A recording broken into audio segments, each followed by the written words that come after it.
So, I was assigned male at birth, no? Kasi nung pinanganak naman ako, ang naging basehan ng doktor ay kung anong kanyang genitalia, ay yun ang kanyang magiging gender. Tinignan lang, no? Nung kabigay ni.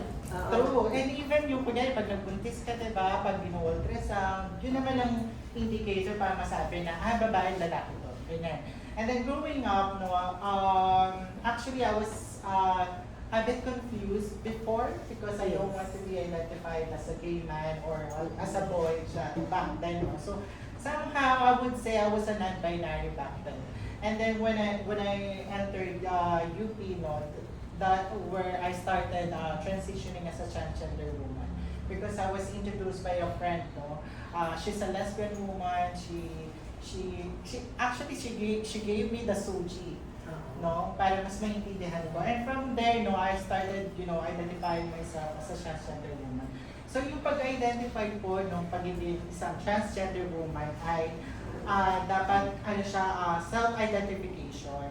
So ikaw lang sa sarili mo makakapagsabi na ikaw ay isang transgender woman or kung ikaw ay isang babae. No? Transgender kasi it's an adjective to describe the experience of a woman. So transgender from parang nag-cross ka to another gender. So yun. So and then di naman po lahat ng mga transgender woman, no, ay kailangan nakapagpa-opera, gender affirming hormone therapy, no. Maraming factor bakit may ilang mga trans woman na hindi pa nagpapa-surgery or hindi pa nag-take ng gender affirming hormone therapy dahil una, pinansyal, no. Sa totoo lamang po, no, mahal po talaga mag-transition medically. So, surgery pa lang, mahal na. Hindi lahat, no? Kaya. Correct. Hindi naman lahat kaya maka-afford ng surgery. Hindi lahat kaya makapag-take ng mga hormone medicines, no? Kasi yung iba ay mahal. At ang mahirap pa dito sa Pilipinas kasi hindi naman lahat ng safe, no, na pwedeng gamitin through transition ay available sa Pilipinas. So, kumbaga, ano pa natin, no, ang ating health system sa Pilipinas ay malayo pa sa yung ideal na nasa natin na healthcare system na meron tayo sa Pilipinas. So, mahirap talaga, no? So, again, babalik po tayo doon sa ang pagiging trans ko ay isa siyang self-identification, no? Hindi po siya dinidikta ng lipunan na ikaw ay isang trans woman dahil ikaw ay mukha ng babae o ikaw ay nakapagpa-surgery na, no? Dahil kami mismo sa strap, meron kami mga members din na hindi pa talaga nag-i-start, no, mag-take ng kanilang mga hormones o mag-undergo ng surgery. However, they identify as a woman, no? Ang kanilang gender expression ay either feminine or masculine, sometimes androgynous. Tapos may ilan pa dito sa amin mga, nag-transition na socially, no? Ito na ang kanilang nickname na ginagamit, yung kanilang mga friends, no, or even a family will use the she, her pronouns, no. Pero siguro kailangan ko lang din basahin yung pagtingin na kapag isa kang trans woman, no, gusto mo lalaki, no. So hindi po siya gano'n, no. So babalik tayo dun sa sinasabi ni Patrick na Soji na kahit even straight people have their own SOGI, no? Sexual orientation, gender identity, and expression and sex characteristics, no? Yung SOGI na sinasabi natin, hindi siya yung automatic, no? Na parang, gay ka, dapat lalaki ang gusto mo, gano'n. So, hindi po gano'n. So, ayun po, may ilang mga trans woman din po, no? Subalit nag-transition na sila bilang mga babae, no? Yung kanilang attraction, no, may ilan pa rin attracted pa rin sa mga babae, may ilan attracted sa mga lalaki, no. So depende po yan, no. So hindi po lahat ng trans woman na ay gusto din talaga ay lalaki. Siguro baka yun din, no. I think maraming assumption din talaga sa LGBTQIA+ community. I think kaya naman dahil may mga ganong assumption dahil kulang sa pag-alam mo, ano ba talaga ang LGBTQI+, ano ba ang nangyayari sa community. So, yun lang. Yan, para at least mas maintindihan nila. Siguro kay Venus, may dadagdag pa tayo. So, lalo sa yung LGBTQI+, o yung pagiging transgender. Oo. Siguro ate, balik ako Yeah. sa question mo kanina, ano nga ba yung transsexual versus transgender? Yun. Before po kasi sa US, ang unang ginamit na term for the trans people is transsexual. But based nga dun sa term no, transsexual, so it only refers dun sa mga transgender people na nakapag-undergo na ng surgery. Yeah. So, doon pumasok yung usapin na paano yung mga transgender people na hindi pa or trans people na hindi pa nakapagpa-surgery, di ba? Especially sa ating mga trans women.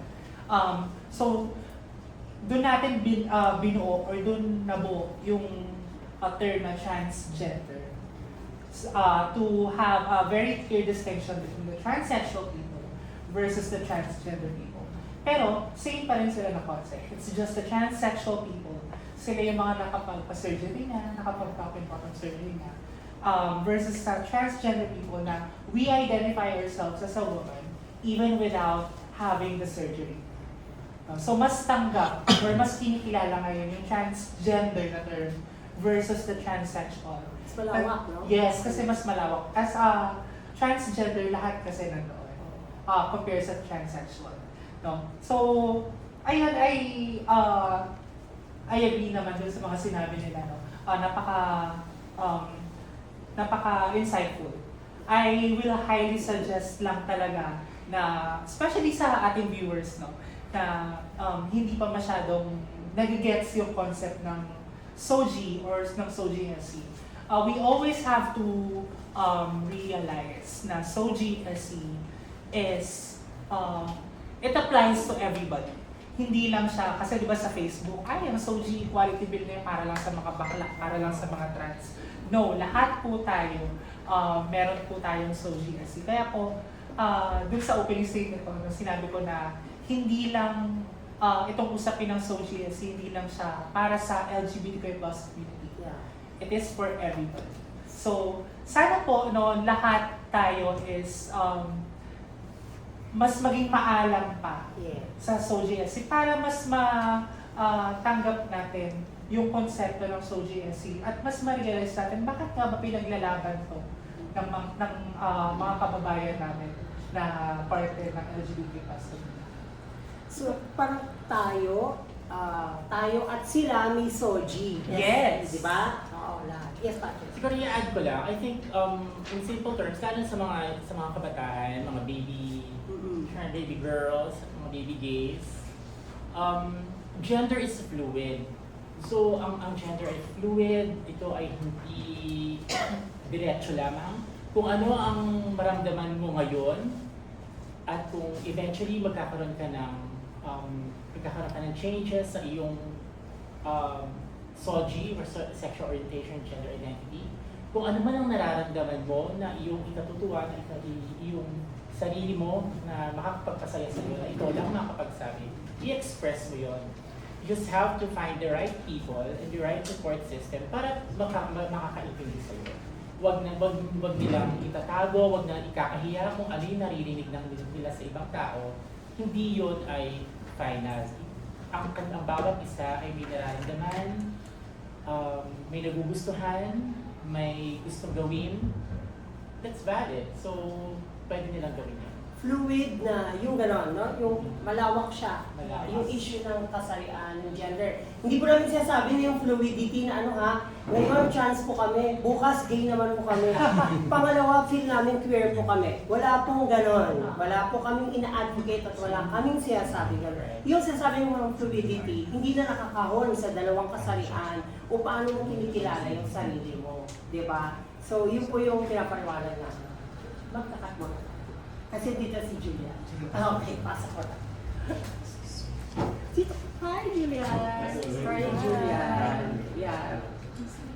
Venus, Patrick, and Gigi. Justin. Ay, good to see you. Ay, So, introduce ko na siya. Ako. And state na yun. Yes. Okay, thank you. Para ipapasok. Thank you. Kita ko to parang ano, habang nag-aaral, hanggang maging abogado na ngayon.